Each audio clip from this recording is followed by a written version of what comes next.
Olá, boa noite. Boa noite, seja bem-vindo ao Rede TV News. O acidente aéreo que matou a cantora Marília Mendonça e mais 4 pessoas no interior de Minas Gerais completa 1 ano neste sábado. As investigações apontam que o piloto fez uma manobra fora do padrão momentos antes do pouso. O inquérito ainda não foi concluído. O piloto Geraldo Medeiros era experiente, mas nunca tinha pousado em Caratinga. Durante a aproximação para a aterrissagem, ele teria se afastado muito da chamada zona de proteção, uma área de segurança no entorno do aeródromo. A gente nunca vai saber por que o piloto se afastou tanto. Não há uma obrigatoriedade de pousar nessa forma padrão que os pilotos fazem usualmente. Mas, quando ele sai dessa zona de proteção do aeródromo, é por conta e risco dele. Para chegar a essa conclusão, os investigadores se basearam nos depoimentos de 2 pilotos. Um ia pousar no mesmo local e ouviu o comandante da aeronave de Marília Mendonça pelo rádio momentos antes do acidente. O outro estava no aeródromo de Caratinga quando o bimotor se aproximava. A polícia descartou irregularidades na sinalização da rede da CEMIG, a Companhia Energética de Minas Gerais. A aeronave bateu em um cabo de aço que se enrolou no motor esquerdo e a peça se desprendeu no ar. O voo é visual, então ele tem que ver os obstáculos. Então é por isso que a Polícia Civil afirma que não havia necessidade da sinalização, porque ela estava fora da zona de proteção. O acidente foi no dia 5 de novembro do ano passado. Além de Marília Mendonça e do piloto, também morreram o produtor Henrique Ribeiro, o tio dela, Abicieli Silveira Dias Filho, e o copiloto Tarcísio Pessoa Viana. A Polícia Civil aguarda análises técnicas da aeronave para concluir o inquérito. Já a Força Aérea Brasileira informou que o laudo final ainda depende de dados dos fabricantes do avião e dos motores. As homenagens se multiplicam. Nos Estados Unidos, a cantora foi lembrada durante a cerimônia do Grammy, principal prêmio da música no mundo. Nas redes sociais, Dona Ruth Moreira, mãe de Marília, compartilha a rotina com o neto e filho da cantora de 2 anos e 10 meses. Ela também estreou um canal na internet, onde recebe artistas e relembra histórias da filha famosa. Seu plano era bom, era quase perfeito. Pena que tudo que cê faz mal feito. Em agosto deste ano, Dona Ruth, o pequeno Léo e o pai do garoto, o cantor Murilo Huff, subiram juntos no palco durante um show e se emocionaram. Ela ia ficar muito orgulhosa, né, do carinho que vocês transmitem, a oração de vocês. Uma mulher morreu nessa madrugada no desabamento da casa em que ela morava sozinha na zona norte do Rio de Janeiro. A vítima tinha 60 anos. Segundo a Defesa Civil, o imóvel estava mal conservado. Apesar da chuva dos últimos dias, não havia infiltração no solo e não houve deslizamento de terra. Uma casa que fica perto da que desabou teve que ser interditada. O diretor suspeito de roubar carne da merenda de uma escola pública em Quixeramobim, no interior do Ceará, negou as acusações. Ele alegou que os alimentos retirados da escola foram usados para pagar um pedreiro por um serviço de reparo feito no banheiro dos professores.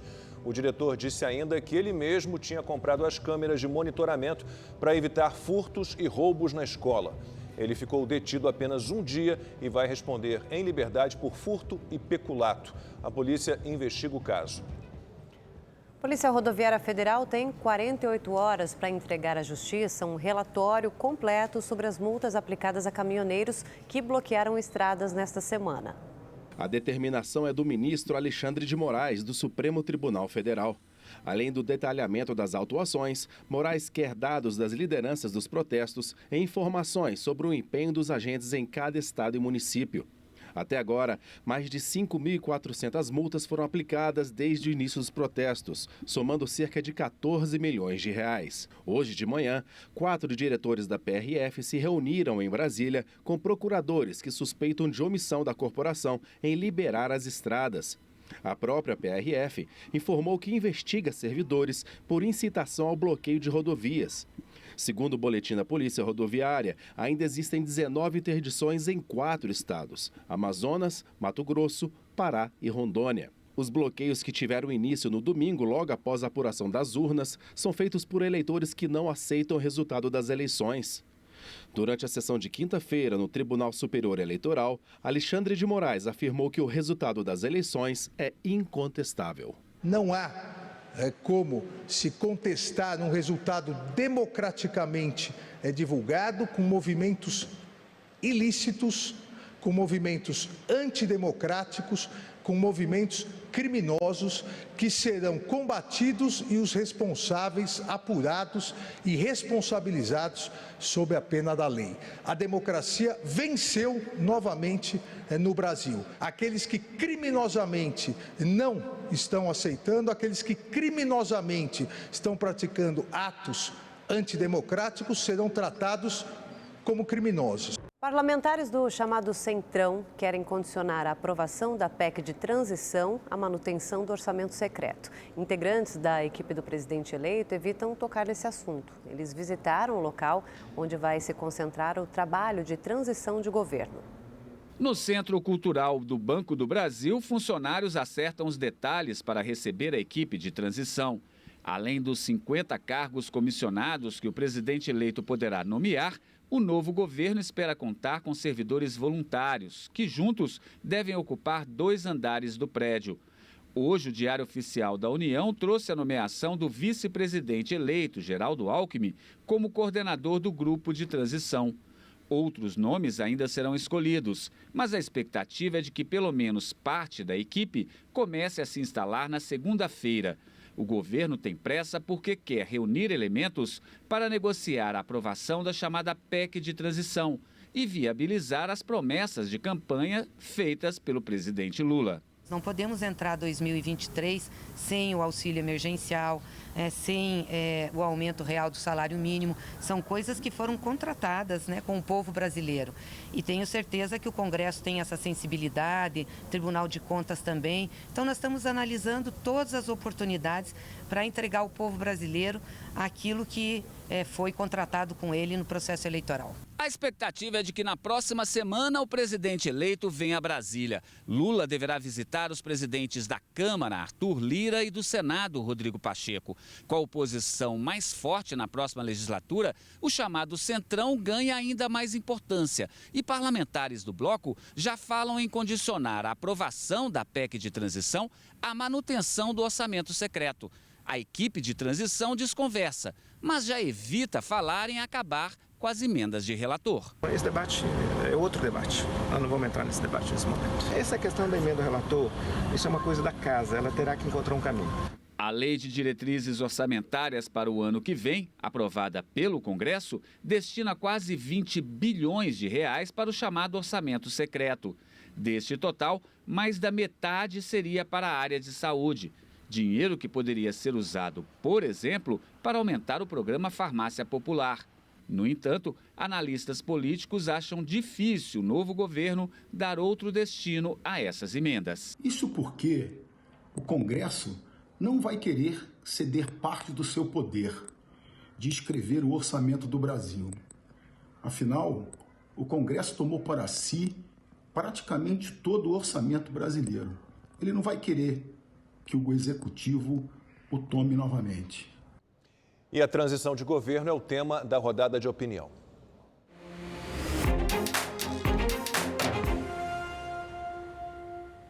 As estimativas para a chamada PEC da transição variam. Ouvi de fontes no mercado projeções que vão de 100 a 150 bilhões de reais. Só de Auxílio Brasil, que voltará a se chamar Bolsa Família, são 70 bi. Mas também será necessário corrigir as barbeiragens feitas pelo atual governo, que entregou um orçamento quase fictício, sem previsão de gastos adequados para merenda escolar, saúde indígena, farmácia popular, Minha Casa Minha Vida, piso da enfermagem. Há enorme pressão também para reajustar os salários do funcionalismo público há mais de 7 anos sem aumento. Fosse Jair Bolsonaro o presidente reeleito, haveria igualmente uma PEC furando o teto. Nesse ponto, de um certo populismo fiscal, as promessas de Lula e Bolsonaro convergiam. A bomba fiscal para o ano que vem foi confeccionada na PEC eleitoral aprovada às vésperas do pleito com o intuito de reeleger Bolsonaro. vai estourar em 2023. O primeiro ato da equipe de transição de Lula ao desembarcar em Brasília foi pedir um cheque em branco de 200 bilhões de reais ao Congresso Nacional. Lula quer assumir o poder já estourando o teto de gastos, uma prova de que os anos passam, mas a irresponsabilidade fiscal é uma marca do PT. E por que ele precisa desse dinheiro? Para bancar os R$600 do Auxílio Brasil, que, aliás, quer chamar de Bolsa Família para reforçar o marketing, e isentar o imposto de renda, ou seja, quer comprometer as contas públicas porque fez promessas de campanha demais. A velha tática de primeiro se ganha a eleição, depois arruma-se um jeito para pagar. Lula é contra o teto de gastos. Além disso, essa PEC já é um pré-acordo com os partidos do Centrão. As negociatas correm nos bastidores, porque a composição das bancadas vai mudar e agora ficou mais difícil usar o mensalão, o petrolão e companhia. A Petrobras divulgou os resultados do terceiro trimestre do ano. Do Rio de Janeiro, ao vivo, o repórter Tony Vendramini tem as informações para a gente sobre os números da empresa. Oi, Tony, boa noite.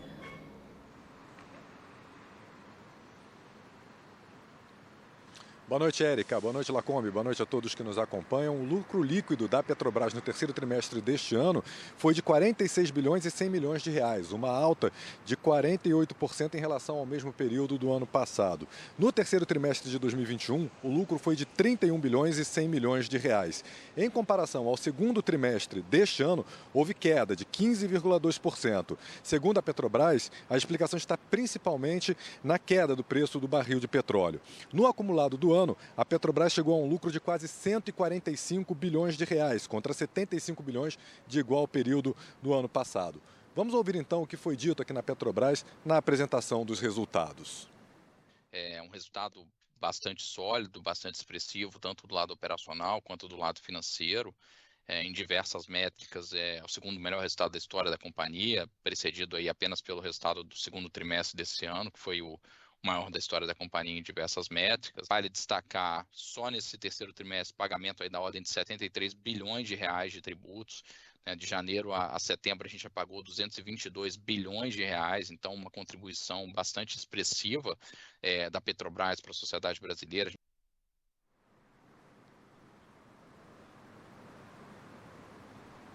Ontem, a Petrobras já havia anunciado o pagamento de 43,7 bilhões de reais em dividendos aos acionistas. Do Rio de Janeiro, ao vivo, Tony Vendramini para o Rede TV News.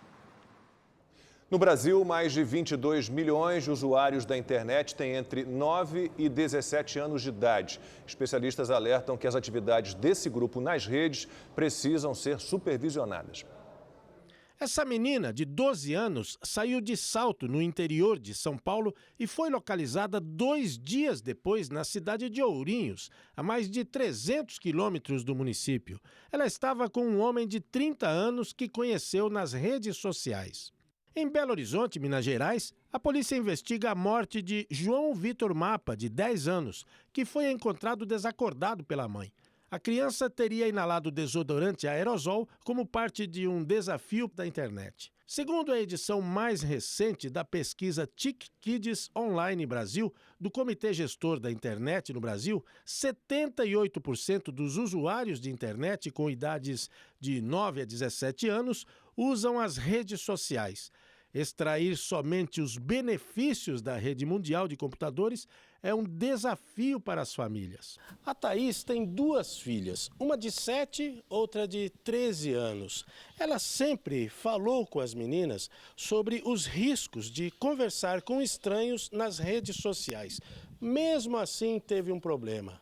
Uma das filhas foi assediada durante uma troca de mensagens. Foi muito sério, eu fui atrás, eu investiguei para saber quem era aquela pessoa, e ela não tinha a idade, óbvio que ela falava que ela tinha. Eu liguei para essa pessoa para ela saber que essa minha filha estava sendo monitorada e que a gente já estava ciente da movimentação dela. Qual foi a reação dela?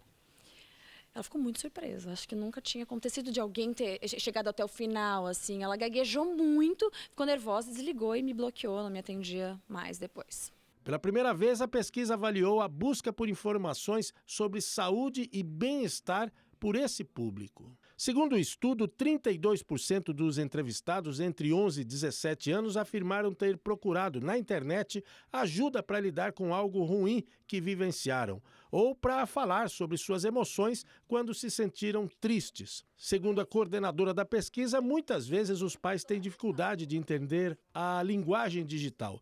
Nesses casos, buscar aprender com os filhos é também uma forma de acompanhar as atividades online e abrir espaço para o diálogo. A maior parte dos pais ou responsáveis reporta que a própria criança ou adolescente é a principal fonte para que eles conheçam mais sobre a internet. Então, isso também reforça a necessidade de que sejam estabelecidos diálogos, né? Tanto para que talvez o responsável se aproxima da criança para conhecer sobre o ambiente, mas ele também cria um canal de comunicação sobre esse ambiente. Para essa psicóloga, cabe à família garantir o uso das redes sociais de forma equilibrada e segura. Muito importante esse estabelecimento desse vínculo fortalecido dentro da família, estar próximo da sua criança, garantir que ela se sinta segura, inclusive para desabafar com os pais em situações mais delicadas. Mais de 26 mil reclamações sobre telemarketing abusivo foram registradas em 100 dias de funcionamento do canal de denúncias criado pela Secretaria Nacional do Consumidor. É uma medida de 260 reclamações, uma média, aliás, por dia. Minas Gerais é o estado com o maior número de queixas, cerca de 8 mil. Em seguida vem São Paulo e Rio de Janeiro. A Anatel criou um novo código para o consumidor identificar as ligações feitas por empresas de cobrança. A intenção é diminuir o grande número de ligações abusivas. Seu Roberto é relojoeiro. O ofício exige que ele use as mãos o tempo inteiro. De tanto receber ligações, passou a usar um fone de ouvido para atender as chamadas. O celular toca a cada 10 minutos. A maioria das ligações é de empresas de cobrança. Às vezes eu venho dirigindo, eu tenho que parar, pensando que é um familiar ligando, quando vai ver, é a empresa de cobrança. É bem chato e atrasa, né? Às vezes eu estou ocupado, estou trabalhando, aí tem que parar para atender. Essas ligações podem estar com os dias contados. A Agência Nacional de Telecomunicações, a Anatel, aprovou uma medida que determina que as empresas que atuam com cobranças utilizem o prefixo 0304 para identificar as chamadas. É mais uma maneira de tentar evitar práticas abusivas. A Anatel também é preocupada com a grande quantidade de chamadas curtas, né, feitas por robocalls, né, robôs que fazem ligações massivas e incomodam os usuários. A Anatel também emitiu uma cautelar para coibir essas chamadas e também passou a autorizar a cobrança dessas chamadas curtas de até 3 segundos. A medida estava em estudo desde agosto e deve entrar em vigor em até 8 meses. Primeiro haverá uma consulta pública que deve levar 2 meses. Depois, as empresas terão 180 dias para a implementação. De fato, é um direito do credor cobrar, mas a gente tem uma linha muito tênue entre a cobrança e a cobrança excessiva, que você acaba comprometendo o trabalho e o lazer do consumidor. Existem outros meios, inclusive judiciais, de cobrar os valores que as empresas têm a ver em relação aos consumidores. A população tem que fiscalizar o cumprimento do serviço. Identifique que empresa é essa. Escute a ligação até o fim, porque o comum é a gente desligar. Para quê? Para a gente coibir a prática e, consequentemente, fazer uma denúncia fácil, rápida na Anatel, no site. Porque só assim a Anatel vai tomar ciência daquelas empresas que não estão cumprindo o dever e a obrigação legal e serão penalizadas e, consequentemente, poderão vir a diminuir essas práticas abusivas. Morreu hoje aos 72 anos, no Rio de Janeiro, o músico Paulo Jobim, filho de Tom Jobim. Ele lutava contra um câncer havia 10 anos e estava internado num hospital da zona sul da cidade. Jobim trabalhou com vários artistas, entre eles Chico Buarque e Milton Nascimento. Ele também era responsável por preservar a obra musical do pai. Paulo Jobim deixa 3 filhos e 2 netos. Ai, meu Deus, tenha pena de mim. Sucesso é isso. Então... E a outra vez. Cidades do litoral paulista brigam na justiça pela divisão dos royalties do petróleo. No fim de outubro, a justiça negou um pedido feito pela prefeitura de Ilhabela para anular a nova partilha. Ilhabela foi o município mais prejudicado com as novas regras. Essa disputa pelo direito aos royalties de petróleo no litoral norte de São Paulo já dura pelo menos 2 anos.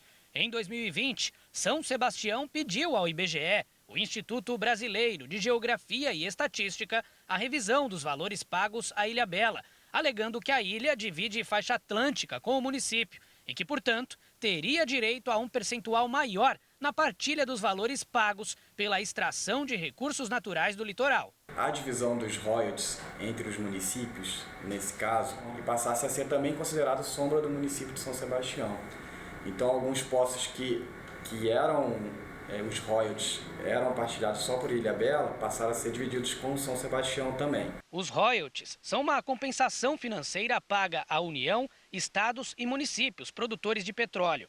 O cálculo é feito com base no preço de venda da produção ou sobre o preço de referência estabelecido pela ANP, a Agência Nacional do Petróleo, Gás Natural e Biocombustíveis.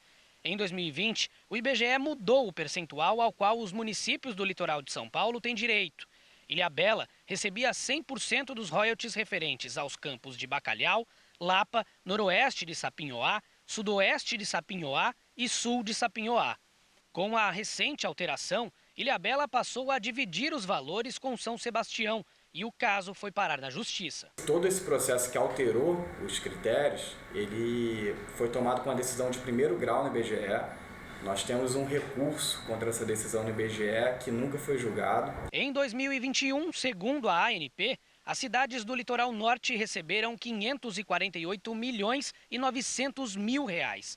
O município que recebeu o maior valor foi Ilhabela, com mais de 296 milhões de reais, seguido por São Sebastião, que recebeu quase 135 milhões, Caraguatatuba, com cerca de 105 milhões, e Ubatuba, que segue com o menor valor dos royalties na região, pouco mais de 12 milhões de reais. Recentemente, essa disputa ganhou mais um capítulo. É que a 4ª turma do Tribunal Regional Federal, da 3ª Região, atendeu a um pedido da Prefeitura de São Sebastião e liberou aproximadamente 900 milhões de reais para o município, antes mesmo do trânsito em julgado do caso, que é a fase final do processo. A Prefeitura de Ilhabela alega que a redução desse repasse provocará um forte impacto no orçamento do município. A gente tem comunidades de difícil acesso, né, que só por mar, o município de Ilhabela é um município diferenciado, né? Eu tenho, por exemplo, escolas que funcionam com 8 alunos, e a gente tem que ter uma estrutura de escola, né, e está melhorando tudo isso, dificuldades de acesso, construção de piers, transporte frequente para essas comunidades. Esses recursos vão dando condições para o executivo melhorar a vida dessas pessoas. Segundo o prefeito de Ilhabela, do lado de São Sebastião está uma associação que vem colecionando sucessos e polêmicas em processos de redistribuição de royalties. E por anos a gente recebeu esses royalties, é lógico que nos últimos anos isso aumentou bastante, porque a produção de petróleo passou a ser maior no pré-sal e cresceu o olho da cidade vizinha, conhecer um escritório lobista que entra nessa disputa recebendo 20% do que ele conseguir. Então você imagina só, nós estamos falando de 900, quase 1 bilhão de reais, nós estamos falando de 20%, são 200 milhões de reais. Inconformada com a redução dos royalties, Ilhabela entrou na justiça, sob a alegação de que não foi ouvida no processo administrativo. Uma suspensão dessa sentença, dessa decisão sumária no STJ, que ela pode ser tomada quando uma decisão causa um impacto muito grande socioeconômico em algum município, como é esse caso, né? O caso tomou tanta repercussão que municípios do Rio de Janeiro, como Magé, São Gonçalo e Guapimirim, também pleitearam a revisão das projeções de seus territórios, usando o mesmo critério adotado pelo IBGE nos casos de Ilhabela e São Sebastião. Mas a liminar no estado carioca foi suspensa pelo Superior Tribunal de Justiça, o que ainda não aconteceu no lado paulista. A gente está numa disputa, não se decidiu ainda quem é o dono desses recursos. Até o ano passado, Ilhabela recebia esse recurso. São Sebastião nunca recebeu. Então, São Sebastião não foi prejudicado em função disso, porque não contava com esses recursos. A associação citada na reportagem é a Nupec, uma consultoria em gestão de royalties de petróleo. Nossa produção procurou a empresa, mas não teve resposta. Também entramos em contato com a Prefeitura de São Sebastião e não tivemos retorno. Tem gente que coleciona selos, camisas de futebol, figurinhas. Nos últimos anos, um tipo de coleção ganhou destaque, a de moedas e cédulas. A reportagem é do Giovanni César. Esta cédula de 50 mil cruzeiros reais, conhecida como Nota da Baiana, já não está mais em circulação. Mas, como ela teve poucas impressões e é assinada pelo então ministro da Fazenda da época, em 94, Fernando Henrique Cardoso, é muito valiosa. Chega a ser comercializada por 18 mil reais. A nota pertence à coleção de Rivaldo Dantas. Além dessa, ele tem outras raridades que mostra com entusiasmo. Dom Pedro, aquela turma toda ali, etc., os patacão, as 960, as moedas novas da bandeira. A paixão pelas notas e moedas antigas deixou de ser apenas hobby para ele. Nos últimos anos, virou oportunidade de negócios. Em 2017, abandonou a antiga profissão para abrir uma loja do ramo. Não é fácil também não, porque é um mercado difícil, é um mercado que tem pouca gente, mas é um hobby, no geral. E o material também não é fácil de se conseguir, principalmente as peças melhores tem mais dificuldade de conseguir. Você vende para repor tem dificuldade. As moedas comemorativas são as que chamam mais a atenção dos colecionadores, porque elas ajudam a ir contando a história ou lembrando momentos da história do Brasil, como, por exemplo, 50 anos da abolição, 100 anos da Inconfidência Mineira, 200 anos da independência do Brasil, que se comemora este ano. Aqui tem um exemplo, ó, as moedas comemorativas dos Jogos Olímpicos no Brasil, que foram lançadas entre 2012 e 2016. Colecionando ou só observando é possível aprender um pouco da história através das moedas, cédulas e medalhas antigas. A gente consegue saber a história da população, a história do mundo. Então a gente tem moedas que são feitas desde a época romana, a 500 anos antes de Cristo, na Grécia Antiga, na Roma Antiga. E para quem quiser se aventurar e começar a colecionar cédulas e moedas antigas, vai uma dica. A pessoa começa hoje com as moedas mais simples, que é as moedas brancas, as moedas do Plano Real. E sempre vai tirando uma moeda com mais valores históricos, as moedas de prata.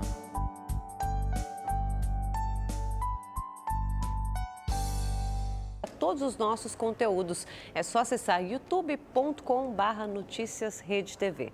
Uma boa noite para você, bom fim de semana. Boa noite, bom fim de semana.